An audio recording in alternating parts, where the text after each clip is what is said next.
Ajarku untuk rendah hati, kasih berkat-Mu sungguh indah. Yang ku tahu semua milik-Mu, Kau jadikan semuanya indah. Puji syukur hanya bagi-Mu, Tuhan tempatku berteduh, memuji besarkan nama-Mu. Kau sungguh besar Tuhan, ku sadar akan hidupku tiada berarti tanpa kasih-Mu. Tiada arti gemerlapnya dunia, tahu milik-Mu.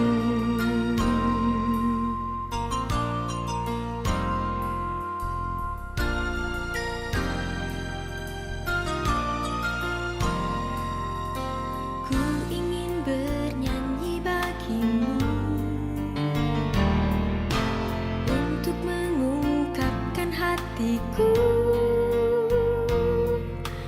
Pakailah segenap hidupku, ku mohon selalu di jalan-Mu. Kau sungguh besar Tuhan, ku sadar akan hidupku tiada berarti tanpa kasih-Mu. Tiada arti gemerlapnya dunia, yang ku tahu milik-Mu. Kau sungguh besar Tuhan, ku sadar akan hidupku tiada berarti tanpa kasih-Mu. Tiada arti gemerlapnya dunia, yang ku tahu milik-Mu. Kau sungguh besar Tuhan, ku sadar akan hidupku tiada berarti tanpa kasih-Mu. Tiada arti gemerlapnya dunia, yang ku tahu milik-Mu.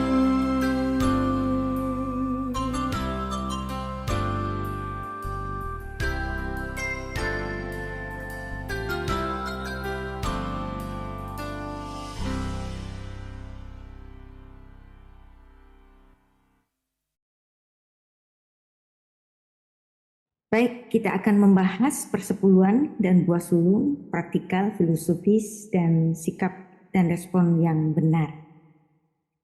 Ya, kita mulai. Beshem Ha'af, Ve'haben, Ve'ruah HaKodes, Ha-Elohim, Echad. Di dalam nama Bapa dan Putra dan Roh Kudus, Allah yang Esa. Amin. Kita sudah belajar sekian lama dan mempelajari bahwa sebenarnya Torah adalah hukum yang khusus bagi Israel. Ulangan 4 ayat 44, inilah hukum Taurat yang dipaparkan Musa kepada orang Jawa, enggak, kepada orang Israel. Kepada orang Batak, enggak juga, kepada orang Israel. Jelas kepada orang Israel. 1 Tawarik 16 ayat 40, supaya pagi dan petang tetap dipersembahkan korban bakaran kepada Tuhan di atas mezbah korban bakaran, dan supaya dikerjakan segala yang tertulis dalam Taurat yang diperintahkan kepada orang Israel. Jelas orang Israel. Dan orang Israel terikat dengan hukum itu dan ada sanksi-sanksinya apabila hukum-hukum itu dilanggar. Hukum dalam Keluaran 20 ayat 3 sampai 6, Keluaran 22 ayat 20, ya, ternyata hukum itu dilanggar oleh orang Israel.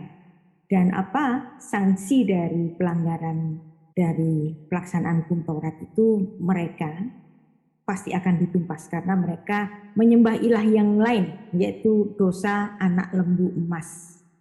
Nah, tapi bagaimana mungkin seluruh orang Israel yang keluar dari tanah Mesir itu semuanya menyembah anak lembu emas kecuali Musa yang sedang di atas gunung. Bagaimana mungkin bangsa Israel tidak dimusnahkan oleh Allah? Nah, kenapa? Kita sudah pelajari juga bahwa karena ada mediasi dari Musa. Musa sebagai orek hadin, sebagai di advokat.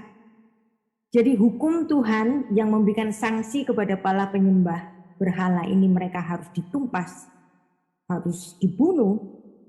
Tetapi Musa memediasi bangsanya dan meminta Tuhan untuk tidak menghukum bangsanya itu. Ya. Keluaran 22 ayat 20. Siapa yang mempersembahkan korban kepada Allah kecuali kepada Tuhan sendiri, haruslah ia ditumpas. Ini maksudnya ilah yang lain. Zofeak lalohim yachoram bilti ladonai levado. Jadi mereka harus memberikan persembahan kepada Tuhan saja. Apa konsekuensinya? Konsekuensinya mereka harus ditumpas, tapi bangsa Israel tidak ditumpas. Kenapa? Karena ada Musa yang menjadi orek hadin. Orang yang memperpanjang kesabaran Allah. Sehingga Allah tidak membunuh orang-orang Israel itu. Dan di situ dengan sendirinya Tuhan pernah membatalkan hukumnya sendiri. Jadi ada abolisi. Nah, itu pertemuan sebelumnya sudah kita pelajari. Yang dimana Musa mencoba melunakkan hati Tuhan dengan berkata, kenapa murkamu bangkit umatmu terhadap yang telah kau bawa keluar dari tanah Mesir. Dan setelah diingatkan terhadap janji-janjinya kepada Abraham, Ishak dan Yakub, lalu apa? Tuhan menyesal, feel sorry karena malapetaka yang dirancangkan atas umatnya. Jadi hubungan Allah dengan manusia itu dinamis. Allah bisa marah, tetapi Allah juga bisa diredahkan kemarahannya oleh Musa. Dan ini tertulis di Alkitab. Ini bukan tafsir, ini adalah kisah yang betul-betul pernah ada di Perjanjian Lama yang dimana Tuhan batal menghukum umatnya oleh karena mediasi Musa. Dan kita juga sudah mempelajari bahwa hukum Torah oleh kematian Kristus di kayu salib, Efesus 2 ayat 15, di situ befatlo, dan dia membatalkan di dalamnya. Yang di sini oleh kematian Kristus telah membatalkan hukum Taurat. Jelas ada kata batal, kita sudah mempelajarinya, Efesus 2 ayat 15. Sebab dengan matinya sebagai manusia ia telah membatalkan. Ekstran, ada kata ekstran di sini. Ini adalah kata yang khusus sekali.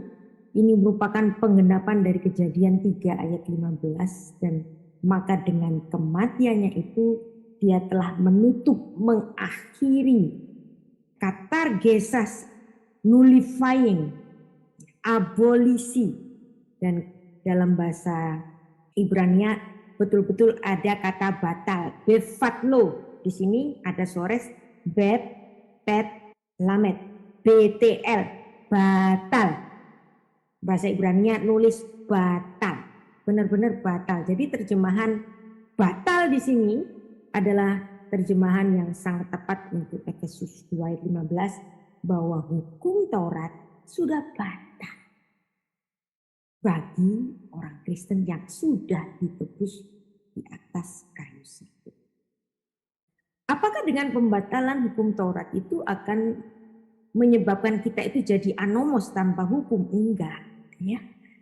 Banyak orang itu salah sangka kalau hukum Taurat itu dibatalkan berarti yang dulu dilarang berzina jadi boleh berzina, yang dulunya dilarang membunuh jadi boleh membunuhkah? Enggak begitu kan?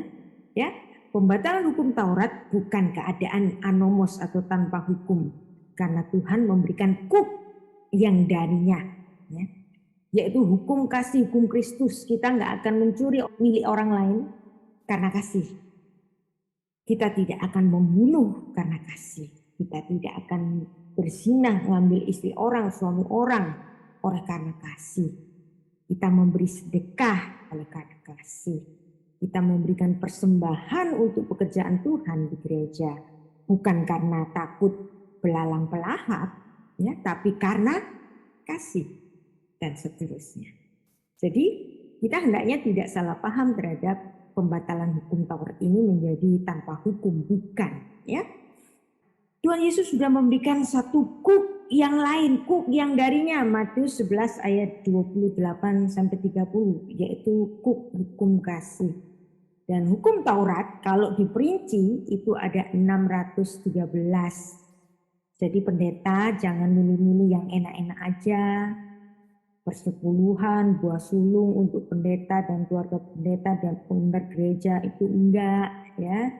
Karena kalau memang menerapkan hukum Taurat, Yakobus 2 ayat 10 mengatakan, barang siapa menuruti seluruh hukum itu tapi mengabaikan satu saja daripadanya, ia bersalah kepada seluruhnya. Jadi kalau sudah melaksanakan 612 kurang 1, dia bersalah kepada seluruhnya. Jadi kalau siapapun orang Kristen yang mengatakan bahwa hukum Taurat masih dijalankan, wajib masih dijalankan, iya silakan, saya bilang boleh silakan, tapi harus konsisten karena hukum Taurat ada 613. Jadi kalau kita mengkhotbahkan sesuatu yang katanya masih menjadi beban bagi orang Kristen juga, jangan dipilih-pilih, 613-nya itu harus dilaksanakan. Apa sih perinciannya 613 mitzvot itu? Anda nanti bisa buka di situ Sarapan Pagi Biblika, di situ semuanya ada, Anda bisa mempelajarinya satu-satu, mau dilaksanakan semua, silakan.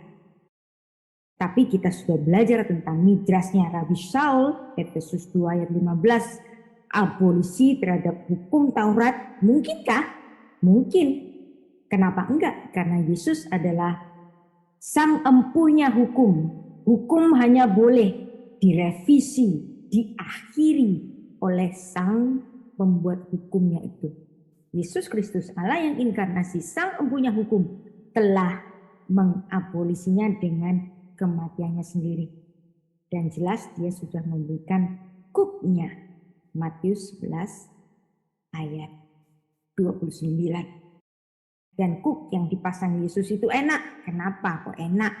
Karena cuma dua, kasihlah Tuhan dan kasihlah manusia. Dua sisi itu sudah mencakup 613 di hukum Taurat, ya. Jadi ingat, kalau siapapun yang mengatakan hukum Taurat itu masih ada dan masih wajib dilaksanakan, hukum Taurat 613 melanggar satu mitzvah, melanggar semuanya. Yakobus 2 ayat 10. Dan hukum Kristus cuma 2. Jadi kalau Anda melanggar satu juga melanggar semuanya. Nggak bisa kita bilang mengasihi Tuhan saja, tapi mengabaikan sesama. Nggak bisa. Jadi mengabaikan satu, melanggar semuanya. Sekarang kita masuk pada persepuluhan hukum Taurat, praktikal dan filosofis. Sikap dan respon yang benar.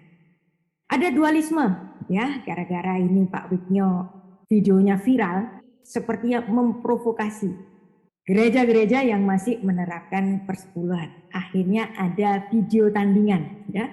Di sini Pak Pendeta Wiknyo mengatakan orang Yahudi itu sudah tidak memberikan persepuluhan lagi. Kenapa? Karena nggak ada bait Allah. Akhirnya di sini ada Pak Pendeta Lukas Kusuma menghadirkan seorang Yahudi, Mr. Dani Moyal, dia adalah tour leader, ya, tour leader yang mengatakan masih kok orang Yahudi masih memberikan persembahan, ya, persembahan sebenarnya yang dimaksud. Jadi bukannya melarang persembahan. Nah sekarang mau pilih yang mana nih? Videonya Pak Wiknyo atau videonya Pak Lukas Kusuma? Dan mari kita menimbangnya secara arif. Saya tidak membenarkan yang satu atau nyadui yang satunya, enggak, ya. Kita akomodasi dua-duanya, ya. Kita melihat dengan arif. Itulah yang saya sebut dengan the genius of the end, the tyranny of the or.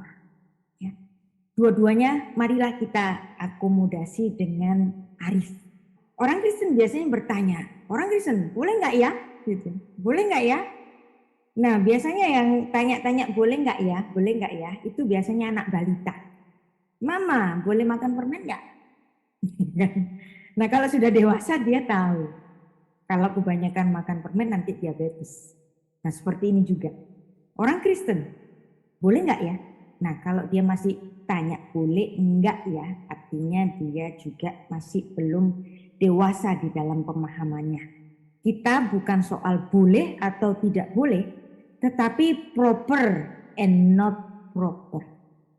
Ya, pantas dan tidak pantas. Nah makanya ada hukum Yahudi itu namanya kosher. Kosher itu pantas. Terus low kosher, tidak pantas. Kosher, low kosher pada makanan. Misalnya kepiting, rajungan, terus apa lagi? Yang enak-enak itu squid gitu kan. Nah kenapa itu termasuk dalam makanan yang low kosher, not proper. Ya kalau diuntal kabeh, dimakan semuanya, nanti bisa kena hipertensi, kolesterol tinggi, dan macam-macam. Jadi kalau orang dewasa itu soal proper and not proper.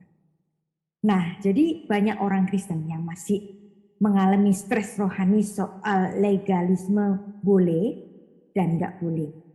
Nah, Titus 3 ayat 9. Tetapi hindarilah persoalan yang dicari-cari dan yang bodoh, persoalan silsilah, percecokan, dan pertengkaran mengenai hukum Taurat, karena semua itu tidak berguna dan sia-sia belaka. Nah, ya kan di sini ada pertengkaran mengenai hukum Taurat. Bayar persebulan boleh apa enggak? Nah, kata Rasul Paulus di sini apa? Itu sia-sia. Ya. Orang Kristen sering lupa bahwa dengan matinya Kristus di kayu salib, Torah Israel sudah digenapi, diselesaikan. Efesus 2 ayat 15. Dan kita dipanggil sebagai ciptaan baru yang dipimpin oleh Roh. Maka kamu tidak hidup di bawah hukum Taurat. Galatia 5 ayat 18. Ini jangan dimiring-miringi. Udah kita memang tidak di bawah hukum Taurat. Dalam kedewasaan rohani bukan soal boleh, tidak boleh, tapi patut, tidak patut. Soal mendatangkan maslahat atau kebaikan atau tidak. Nah, maka saya mengatakan jadilah berkat. Nah, sekarang kita baca 1 Timotius 6 ayat 10. Karena akar segala kejahatan ialah cinta uang.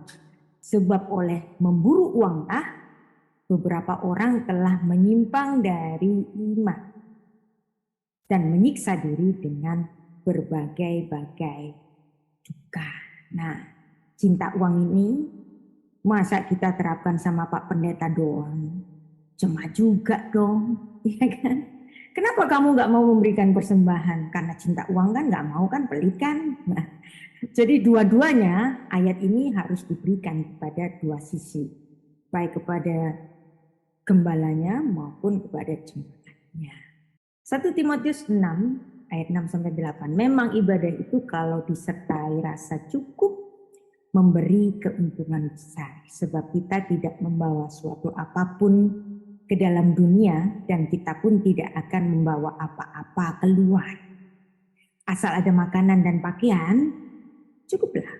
Nah, di sini saya juga memberikan kritik pada gereja-gereja yang mikirnya soal uang. Masa persebulan harus diabsen, gitu kan? Why do churches want money when it is the root of all evil? Jadi ini perlu juga menjadikan pertimbangan. Dari sisi jemaat nih, 1 Korintus 13 ayat 4, kasih itu sabar. Kasih itu murah hati, tidak cemburu, tidak memegahkan diri, tidak sombong. Ingat tadi salah satunya apa? Murah hati. Kalau engkau mengasihi Tuhan, maka engkau mengasihi pekerjaan Tuhan di mana engkau digembalakan, engkau harus mendukungnya.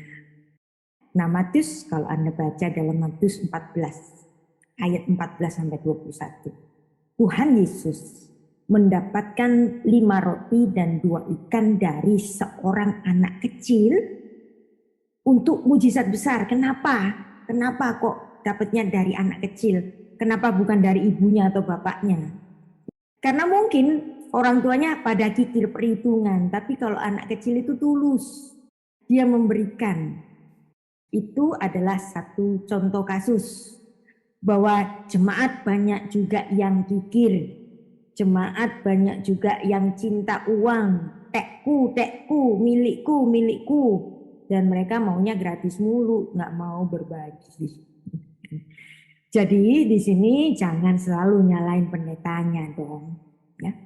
Di dalam Matius 18 ayat 3, Tuhan Yesus berkata bahwa kita harus menjadi seperti anak kecil yang tulus ketika memberi. Nah, jadilah seperti anak kecil jika mau masuk ke dalam kerajaan. Nah, sekarang kita masuk pada etimologi persepuluhan dan mitzvot mengenai hukum Taurat tentang persepuluhan. Maleakhi 3 ayat 10 kita akan belajar tentang istilah persepuluhan. Jadi kata persepuluhan itu berasal dari kata Ibrani hamma aser, dari kata aser. Aser itu artinya 10, maka persepuluhan itu maaser. Jadi di sini dalam Bilangan 18 ayat 26 pun ada istilah mengenai maaser, yaitu persepuluhan, ya. Artinya 1/10 dari apa yang dipunyainya.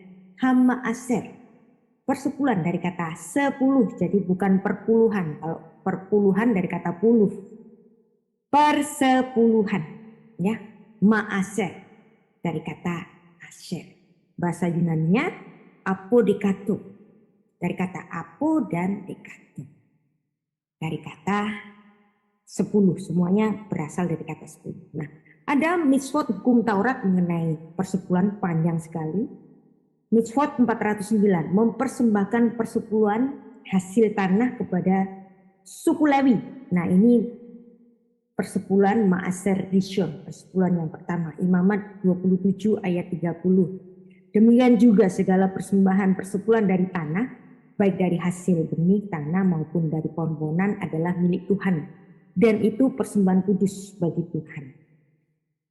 Mitzvot 410, mempersembahkan persepuluhan dari ternak. Nah, kalau dia itu adalah seorang peternak, maka dia pun ada perhitungan ternaknya juga. Nah, kemudian ada mitzvot 411, nah terperinci sekali. 412, orang Lewi harus memisahkan persepuluhan, ya. Jadi bangsa Israel itu kan ada 12 suku. Nah, sebenarnya 12 suku, tapi sebenarnya di dalam prakteknya itu 13 karena suku Yusuf dibagi menjadi 2, yaitu Efraim dan Manasye. Lewinya disendirikan, jadi total 13. Kenapa? Karena yang suku Yusuf dibagi menjadi 2. Nah, di antara seluruh suku ini semuanya mendapatkan tanah pusaka untuk dikelola. Orang Lewi tidak dikasih tanah, kenapa? Karena mereka harus bekerja untuk kemah suci. Jadi orang-orang Israel suku-suku yang lainnya itu bayar persepuluhan, dikasihnya kemana? Dikasihnya ke suku Lewi. Nah, kemudian orang-orang suku Lewi yang melayani kemah suci itu, dari apa yang mereka terima dari 12 suku Israel, kemudian mereka menyisihkan 10%-nya lagi untuk siapa? Untuk para imam. Jadi orang Israel tidak memberikan langsung ke para imam, tetapi seluruh suku-suku itu memberikan kepada orang Lewi. Orang Lewi mengelolanya, ngambil 10-nya, baru yang 10 ini kepada imam. Jadi imam di sini secara gampangnya itu hanya mendapatkan 1% saja, ya. Karena yang lain untuk golongan Lewi yang menyanyi, yang bersih-bersih, yang jadi cleaning service, yang nyiapin persembahan korban, dan macam-macam segala tata ibadah yang diurus oleh orang Lewi, 10%-nya oleh orang Lewi disisihkan kepada para imam. Nah, Mitzvot 413 yang ada persepuluhan kedua, Ma'asyer Sheni, yaitu satu jenis persepuluhan yang dimakan sendiri oleh sang pemberinya. Kenapa? Karena ini sedianya dihabiskan pada saat hari-hari raya untuk mengunjungi bait suci.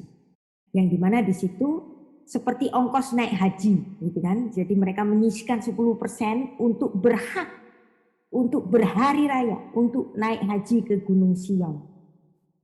Di mana ini menghabiskannya? Di Yerusalem. Mitzvot 4:16. Nah ini ada banyak sekali juga, Anda nanti bisa membacanya. Kalau dibaca satu-satu, wah terperinci banget ya. Menyisakan sepersebulan kedua, Ma'aser Sheni untuk tahun yang ketiga dan keenam, untuk siklus sabat untuk diberikan kepada kaum miskin. Ini namanya Ma'asyir Ani. Ani itu orang miskin. Jadi persepuluhan untuk orang miskin yang dimana di tahun ketiga dan tahun keenam persepuluhannya itu harus diberikan. Ma'asyir Sheninya itu harus diberikan kepada orang-orang miskin. Jadi ada dasar ayatnya semuanya di setiap mitzvot.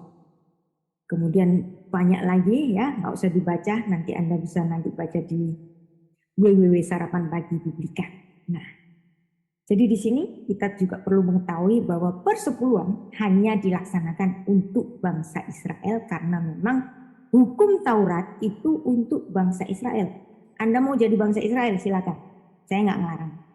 Tapi kalau mau jadi seperti orang Yahudi, apa hukumnya tadi? 613 harus dipikul berat, ya. Dan persepuluhan hanya untuk bangsa Israel, Imamat 7 ayat 34. Itulah perintah-perintah yang diperintahkan Tuhan kepada Musa di Gunung Sinai untuk disampaikan kepada orang Israel. Maka mitzvot tentang persepuluhan tadi adalah tentu saja untuk orang Israel. Enggak, itu orang Israel rohani. Tapi ketika memberi persepuluhan mintanya ini mentanya gitu kan. Nah, jadi kita banyak yang nggak konsisten tentang persepuluhan. Balik lagi pertanyaannya. Jadi orang Kristen boleh nggak ya? Boleh nggak? Kalau masih tanya boleh atau nggak boleh, itu pertanyaannya anak balita. Kalau sudah dewasa bukan soal boleh atau tidak boleh, tapi proper and not proper. Jadilah berkat. Nah, kapan mulainya persepuluhan di Israel? Walaupun hukumnya itu sudah dipersiapkan Musa di padang gurun, tapi persepuluhan itu dimulai sejak Israel masuk tanah perjanjian. Ulangan 12 ayat 1, 5 dan 6. Yang itu pelaksanaannya ketika ada di tanah suci. Apa objek persepuluhan itu? Nah, objek persepuluhan Israel adalah hasil bumi, yaitu sifat haminim, gandum, jelai, pohon anggur, pohon ara, pohon delima, zaitun, dan pohon korma. Seperti yang dirincikan dalam Ulangan 8 ayat 8. Sifat haminim ada kita, seorang, keven, te'ena, limon, zait, dan tamar. Nah, persepuluhan yang dituntut kepada orang Israel menurut Taurat adalah untuk petani hasil dari benih di tanah. Untuk peternak ya peraturannya ada sendiri di sini ya. Memberikan hasil bumi dan ternak kepada orang Lewi sebab golongan Lewi tidak mendapatkan warisan tanah. Jadi di sini asasnya itu apa? Asas keadilan. Karena orang Lewi nggak dapat tanah, maka orang-orang Israel yang lainnya, suku-suku yang lainnya, mereka harus menyisihkan apa yang mereka dapat dari hasil bumi mereka, itu harus disisihkan kepada orang-orang Lewi. Orang-orang Lewi tugasnya ngapain aja? Mempersiapkan kemah suci, jadi cleaning service-nya, jadi penyanyinya, jadi penarinya, ngurusin apapun dalam ibadah yang ada di tabernakel. Jadi memang para imam dari orang Lewi, tapi orang Lewi bukan imam. Enggak semua orang Lewi adalah imam. Dan orang Lewi menyisihkan 1/10 yang mereka punya, kemudian diberikan kepada para imam 10%-nya lagi. Nah, bagaimana dengan objek 1/10 jintan, adas, manis, bumbu-bumbu dapur dalam perjanjian baru? Nah, ini biasanya dibacakan oleh para pendeta yang menerapkan persepuluhan, katanya ada di perjanjian baru. Di perjanjian baru di mana?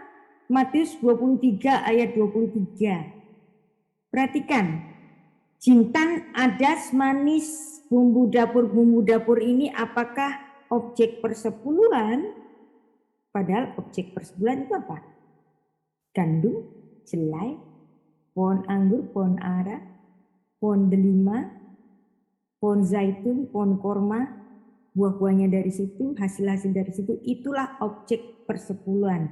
Jadi kalau Tuhan Yesus menyebut ada persepuluhan jintan, adas manis, bumbu dapur dalam perjanjian baru, itu adalah persepuluhan tambah-tambahan.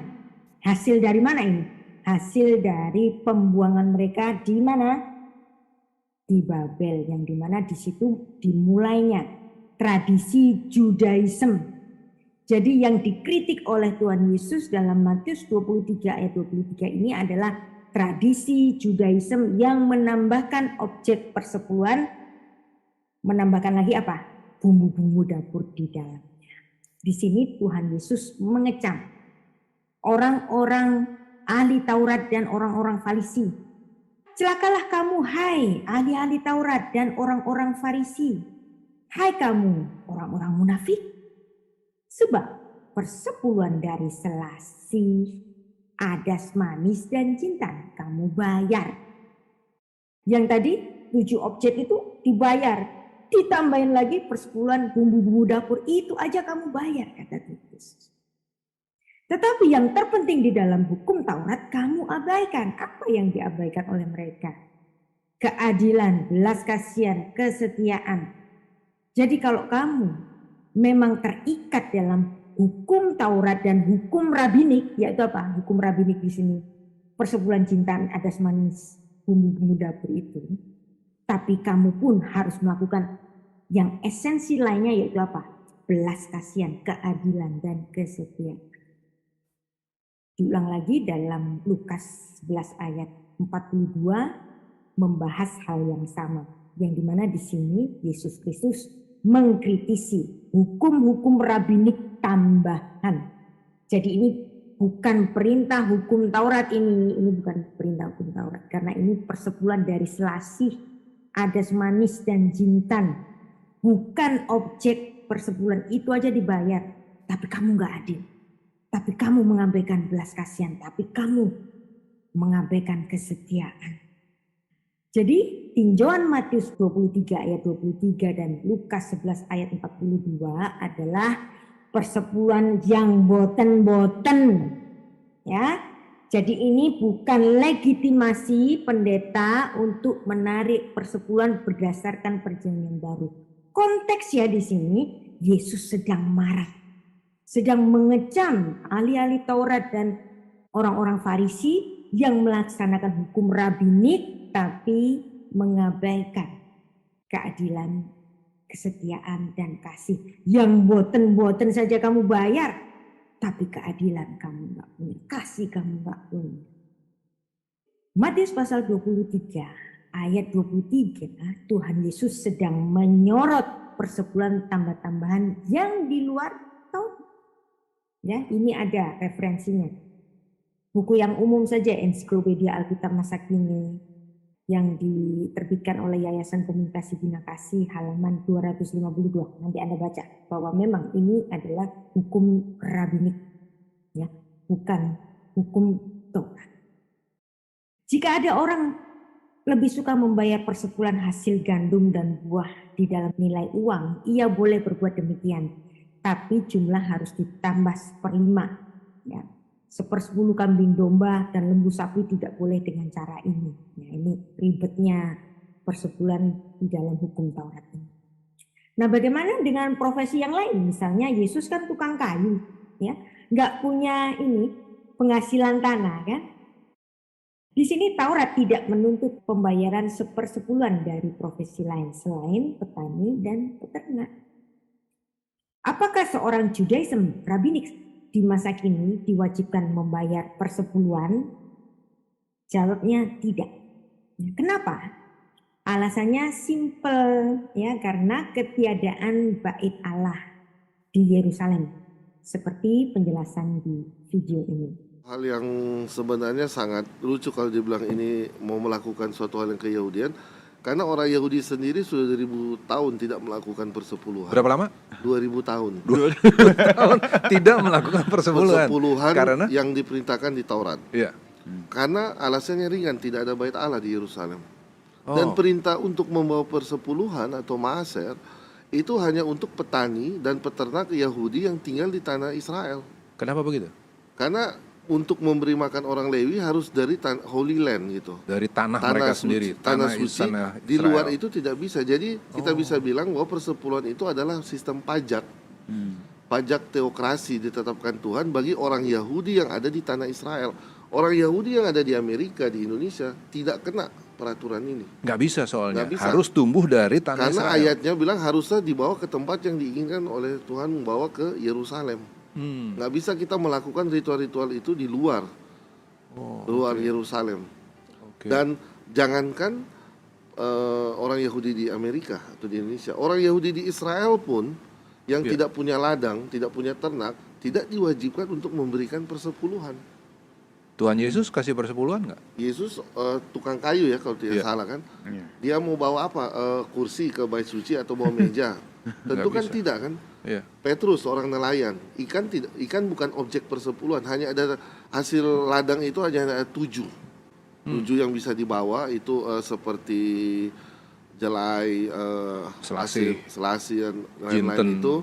Jintan itu dikembangkan oleh orang Farisi. Sebenarnya yang lebih dari itu yang harus dibawa itu oat misalnya kan. Iya. Lalu harus dibawa itu hasil buah-buahan. Iya. Buah-buah seperti kurma, buah seperti persimon atau Iya. delima, something like that. Iya. Dan juga hasil ternak itu seperti kambing, sapi itu dibawa untuk dikonsumsi sendiri oleh yang punya. Masyar kedua Iya. itu dibawa Dibawa. untuk dimakan, dikonsumsi di Yerusalem Iya. oleh satu keluarga itu. Yang menyerahkan itu yang memakan. Iya, yang menyerahkan dia serahkan, dia makan sendiri. Jadi di bukan situ. dikasih untuk Lewi atau Enggak, untuk dia aktivis. makan di situ. Dia yang makan sendiri.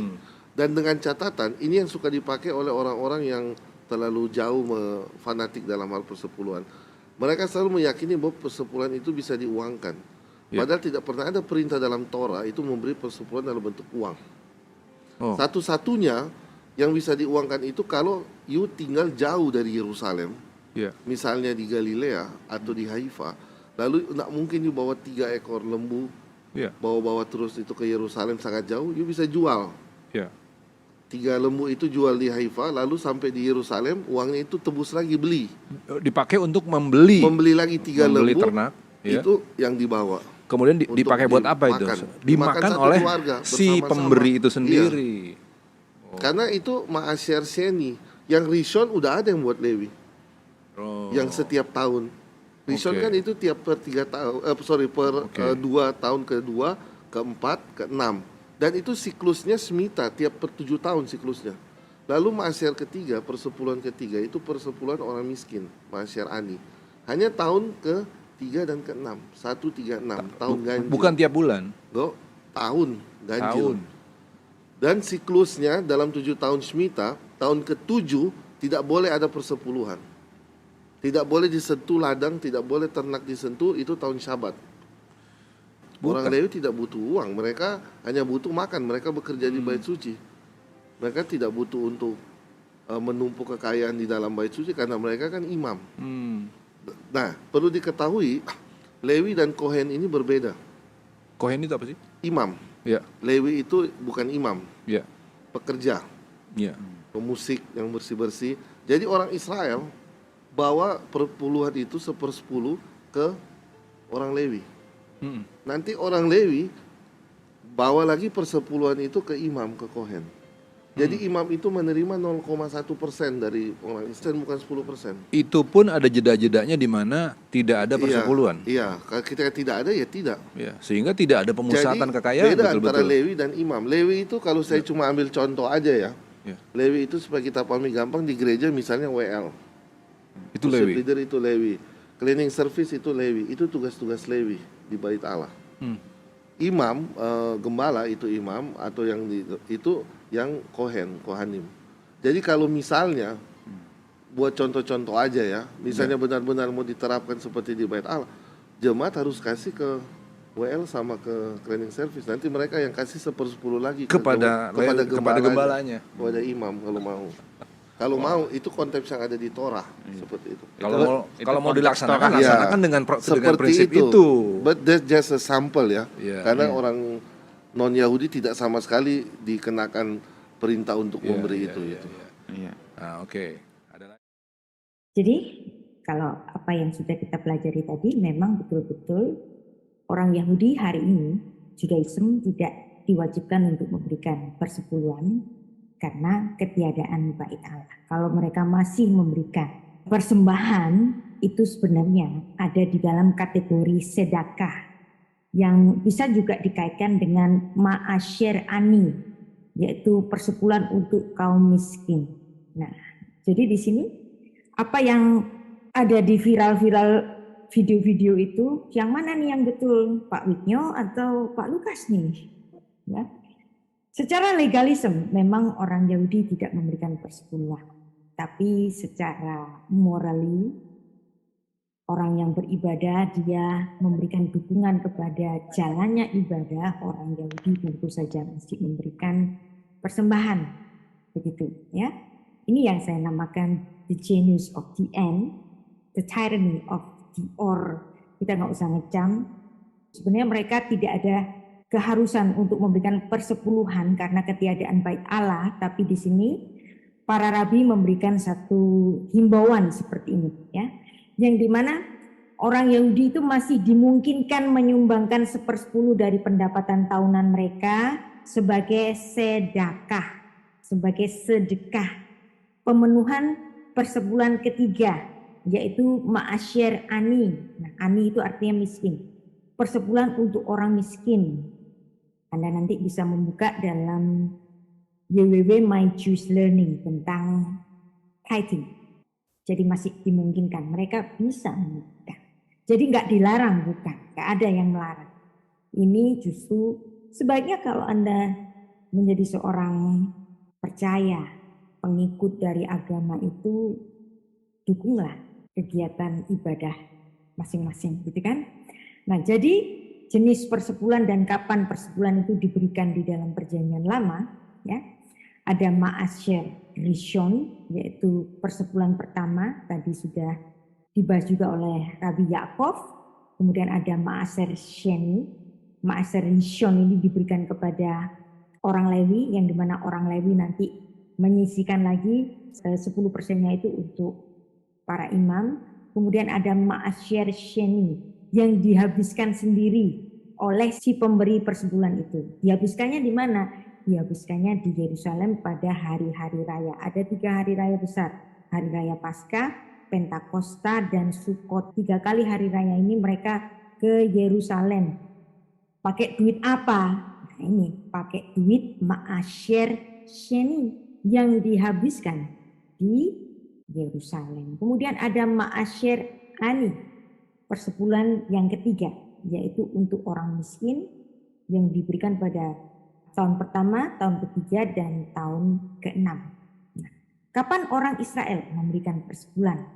Orang Israel bayar persepuluhannya itu setiap tahun, tapi 7 tahun sekali ada perkecualian, yaitu tahun Syabat yang dimana mereka tidak memberikan persepuluhan karena tanahnya pun disuruh libur. Dan kemudian apa hukumannya kalau tidak memberikan persepuluhan? Ada nggak sanksinya? Hukum Musa tidak menyebutkan konsekuensi tidak membayar persepuluhan. Orang Israel memberikan persepuluhan oleh karena kesadaran dirinya. Jadi kalau hari ini orang Judaism memberikan persembahan, itu juga karena kesadaran dirinya. Lalu mereka berkata di hadapan Tuhan bahwa mereka sudah memberikannya dan setelah itu memohon berkat. Tapi jika seseorang tidak memberikan persepuluhan, Allah menganggap orang itu merampok darinya. Ya, ini untuk siapa sebenarnya? Ini untuk orang Israel. Dan itu memang konteks Maleakhi 3 ayat 8 dan 9. Kalau kamu nggak ngasih, kamu itu sudah mengorupsi dari apa yang seharusnya kamu bayar. Nah, itulah konteks Maleakhi pasal 3, yang dimana ada orang-orang yang lalai, yang sebenarnya mereka harus mengingat orang-orang Lewi itu, tetapi mereka nggak ingat. Bahkan orang-orang Lewi itu dibiarkan untuk mencari nafkah dengan bekerja di ladang-ladang yang lain. Kan nggak begitu. Orang Lewi dia harus bekerja untuk bait Allah, bukan bekerja di sektor yang lain untuk mendapatkan makan. Nggak begitu. Kita tahu sekarang ada 3 macam persepuluhan: Ma'asyer Rishon, Ma'asyer Sheni, Ma'asyer Ani. Jadi sekarang tanya lagi, orang Kristen boleh nggak ya? Nggak usah tanya boleh atau nggak boleh, tapi proper atau nggak proper, hatimu mau memberi atau enggak.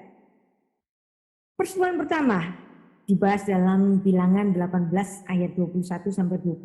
Nanti Anda baca, ayatnya panjang sekali dan penting. Orang Kristen harus tahu bahwa Alkitab Perjanjian Lama, golongan Lewi dan golongan imam berbeda. Yang menerima persepuluhan dari jemaat adalah Lewi, bukan imam. Sedangkan imam menerima apa yang dia dapat dari orang-orang Lewi lainnya. Yang dimana para imam hanya mendapatkan 1% sebenarnya dari seluruh. Nah, Ma'asyer Rishon itu untuk Lewi. Dan ini dilaksanakan ketika mereka masuk ke tanah suci. Yosua 13 ayat 14. Hanya kepada suku Lewi yang tidak diberikan milik pusaka. Yang menjadi milik pusakanya ialah Tuhan Allah Israel, seperti yang dijanjikannya kepada mereka. Yosua 13 ayat 33. Tetapi kepada suku Lewi, Musa tidak memberikan milik pusaka Tuhan Allah Israel. Dialah yang menjadi milik pusaka mereka, seperti yang dijanjikannya kepada mereka. Karena orang Lewi ini gak dapat tanah, maka mereka harus disokong oleh suku-suku yang lain. Ma'asyer Sheni, persepuluhan kedua, itu dihabisin oleh orang itu sendiri dan keluarganya. Di mana? Di Yerusalem. Dan haruslah engkau membelanjakan uang itu untuk segala yang disukai hatimu. Untuk lembu sapi, untuk kambing domba, untuk anggur, untuk minuman yang memabukkan, boleh ya. Atau apapun yang diingini hatimu. Haruslah engkau makan di sana di hadapan Tuhan Allahmu dan bersukaria pakai uang Ma'asyer Sheni. Dihabiskan di Bait Allah di Yerusalem. Jadi makna dibalik persepuluhan kedua ini adalah kesetiaan, yang dimana bangsa Israel diminta membawa persepuluhan mereka datang ke Yerusalem. Pakai duit dari mana? Pakai persepuluhan kedua ini yang mereka habiskan untuk ongkos ketika mereka masuk di Yerusalem. Persepuluhan ketiga, persepuluhan untuk orang miskin, ini juga untuk asas keadilan, bahwa mereka pun harus mengingat orang-orang miskin, anak-anak yatim, janda-janda yang mereka harus sokong. Dan ini masuk di dalam ketentuan Ma'asyer Ani, Ulangan 14 ayat 28 sampai 29. Nah, sekarang kita tahu kan apa sih, kenapa sih ada hukum-hukum itu? Dan kita bisa mengambil sisi filosofisnya. Apa sisi filosofisnya? Azas keadilan. Karena Lewi nggak punya tanah, kamu harus adil, kamu harus sokong mereka. Karena orang miskin itu harus juga disokong, maka harus ada keadilan untuk berbagi rezeki. Jadi inilah sikap dan respon yang benar. Jadi seandainya pun Anda aku mau memberikan persepuluhan, bukan atas tuntutan Taurat, tapi hatimu sendiri ingin memberi. Untuk apa? Asas keadilan. Kita tahu bahwa gereja itu ada ongkos listrik, ada pekerja-pekerja yang harus disokong, ada fikos yang lain. Nah, maka jemaat perlu mendukungnya. Inilah azas keadilan yang kita tarik dari semua ayat-ayat yang kita baca tadi. Asasnya apa sih? Keadilan. Jadi kalau kita adil dan kita kasih itu memberi, kasih itu peduli. Ya. Nah, sekarang kita masuk ke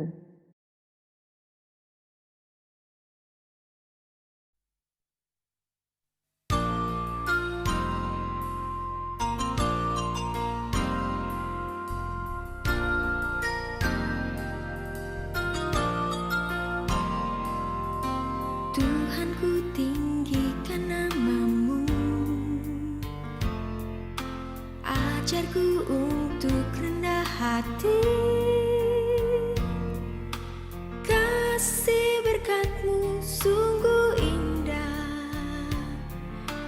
Yang ku tahu semua milik-Mu, Kau jadikan semuanya indah.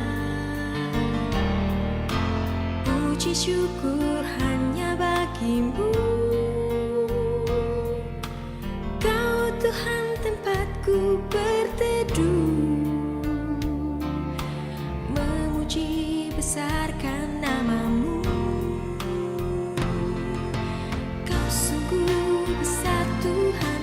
Ku sadar akan hidupku tiada berarti tanpa kasih-Mu.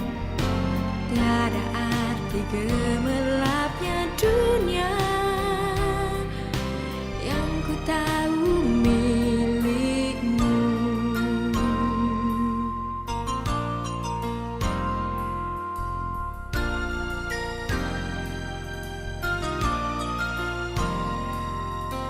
Ku ingin bernyanyi bagi-Mu,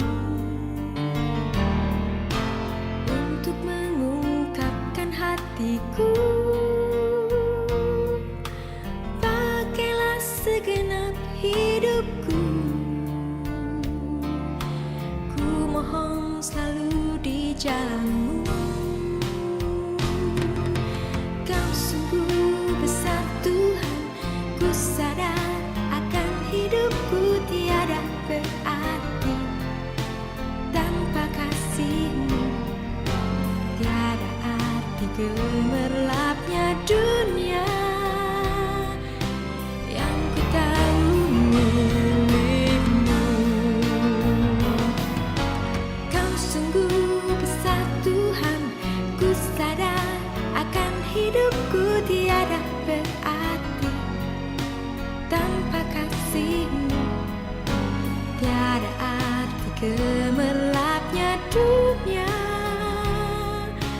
Yang ku tahu milik-Mu. Kau sungguh besar Tuhan. Ku sadar akan hidupku tiada berarti tanpa kasih-Mu. Tiada arti gemerlapnya dunia. Yang ku tahu